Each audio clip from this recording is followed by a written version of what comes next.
Let's examine a traditional basic boxing stance. We're going to do a series of classes on boxing, 100 level through 400 or 500 level. And obviously we're going to start with the absolute basics, the foundation. It's going to be, again, a traditional boxing stance as opposed to a traditional modern boxing stance as opposed to something like, a Philly shell or some other variation. Traditional boxing theory stipulates that if you are right-handed in everyday life, that's your power hand. And your power hand is going to sit back in your stance. So for example, my left foot's going to be forward if I'm a righty. If I'm left-handed, then it's going to be the opposite. My power hand's my left hand, my left foot is back, my right foot is forward, my stance is going to look more like this. For the purposes of this class, we are going to teach everything in an orthodox stance at, again, a basic level. We're going to develop into fighting out of both stances, switching in both stances. So if you are left-handed and you think that you would rather learn a southpaw, I would recommend that you learn this way, orthodox, conventional, and then you'll have the benefit of being able to switch between both stances. So again, looking at this stance, a side view with my reference line, my left toe will touch the left side of this reference line, my right heel will touch the right side of it. My left toe points toward approximately 1 o'clock. My back toe will point to between 1 and 2-ish. Along this line, my feet should be a little bit more than shoulder width apart. This is getting to be too wide of a stance.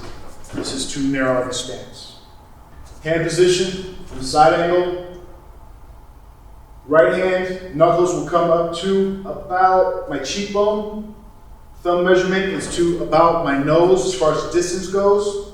Left hand, right underneath my left eye. A little bit of a rounding of the shoulders. Chin is down.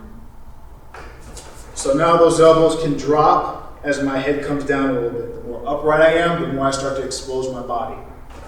So finding that happy medium between not being too hunched over, but still keeping my elbows in to protect my body from strikes. It's going to look about like this. I can draw a bisecting line as a reference for myself when I'm learning that goes by my toe, straight back, and by my heel. My front toe as well is going to point toward 1 o'clock approximately, and my back toe will point to between 1 and 2 o'clock. Based on that foot positioning, it's going to dictate what my body, my torso positioning is. So if I set my feet like this and relax my body, naturally my left shoulder will rotate forward. This is about the body angle that I want in my stance, in my default stance, as far as being able to maximize leverage out of this stance, but also being able to protect against attacks. There's less target area. The more square I get, and by square I mean the more my shoulders start to rotate into the same plane here, the more target area there is. There's cost-benefit analysis. There are pluses and minuses for being square and being more linear. Right now, we're going to let the foot positioning that we established dictate what the body positioning is doing. Knees are bent. I've got relatively even weight distribution. Hand position. I like to think as if I'm putting my elbows, resting my elbows on, like I say, a banister, so that I'm not tensed up, just resting. And my right hand will come up and be approximately, if I stick my thumb out, about a thumb's length away from my nose there. This is going to allow me to be able to parry and block smoothly, like so. My left hand, I need to get in the habit, again in traditional stance, of making sure that my left hand is just underneath my left eye. This is getting to be too low. If I start getting too much higher, you can see that's problematic and then I won't be able to see over my hand very well, especially if I have a glove. If I bring it lower, then it's easier to hit me over the top with punches. Chin will be down, shoulders relaxed, knees slightly bent.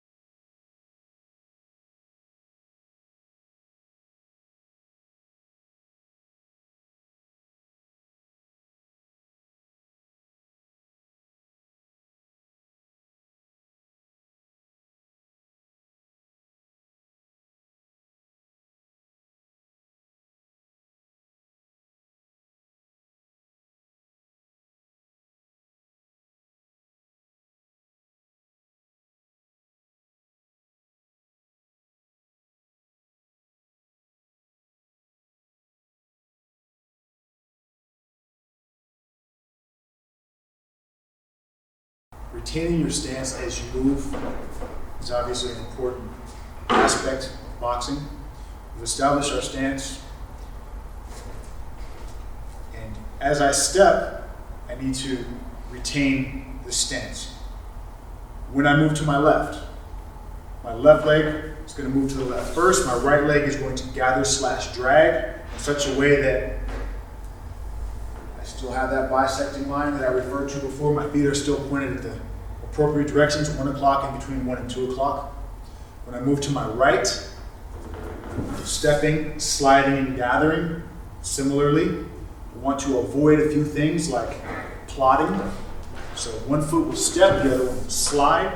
I also want to see to it that if I do step to my left leg steps first. It's an easy way to remember it. If I move to my left leads, steps first. If I move to my right foot steps first. Similarly, if I move forward, my front leg steps first. Backwards, back leg goes first. This is going to keep things like this from happening. Crossing my feet up, it's difficult to fight well, to move fluidly, to shift your weight, to defend when your feet are crossed up. It's pretty obvious when you look at it this way. Likewise, if I start to step forward and move my back leg first, and I bring my feet too close together, this also has problems. My balance is somewhat compromised. It's hard to generate punch power. I have a position like this. I'm falling, trying to get back to my balance points. So, general rules are, whichever direction you're moving, move that leg first. Don't cross your feet. And try not to bring your feet too close together. When I'm thinking about moving, let's look a little bit more closely at weight distribution. For the most part, my lead leg is essentially flat on the mat. My back heel will be up slightly so that I can move explosively forward is one of the reasons. When I'm thinking about moving beyond just my static stance, how I shift my weight is important. So establishing a rhythm, which is one of our first evasive techniques that we're going to look at, is called a weave. Establishing a rhythm. And that rhythm at a basic traditional stance level, just a fundamental starting point, but something that I use to this day, is a slight weight shift forward, slight weight shift back in a rhythmic fashion. So my hands are in place and I'm shifting back and forth. Front to back, it's going to look more like this. Shifting maybe 20% forward, then 20% back. And I'm sinking in to the leg that I'm moving towards. Sometimes I see people weave and they do this. They're going up, like so. Ever so slightly getting a little bit lower. A little bit of a bend in my knees, not too much, but a little bit of a bend in my knees. So as I go to move around, I can integrate my basic footwork with this weave. So it'll look something like this. If I want to go forward, weight settles back, then it's going to be easier for me to step forward. If I want to move forward, and I'm weaving and my weight is here, and I want to move forward, you can see how that's going to be problematic because I've got a lot of weight over this lead leg. So picking this leg up is going to be more difficult.